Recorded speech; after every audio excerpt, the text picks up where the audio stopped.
that part of his body is on the moon, that'll be like magical and emotional and reassuring.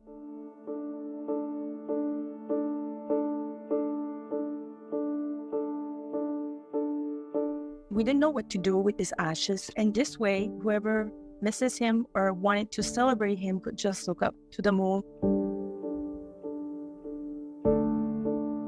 If Liam could see what we're doing for him, he would really find it cool, and he would love it for sure, and he would probably be proud that we're doing this.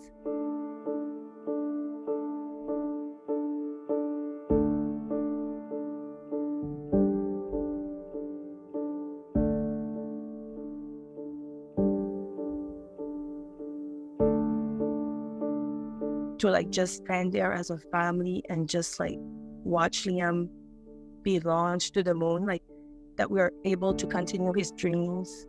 The launch will be part of our healing process and the grief, and it'll be a happy moment. It won't be anything, I know there'll be tears for sure, but it'll be happy tears.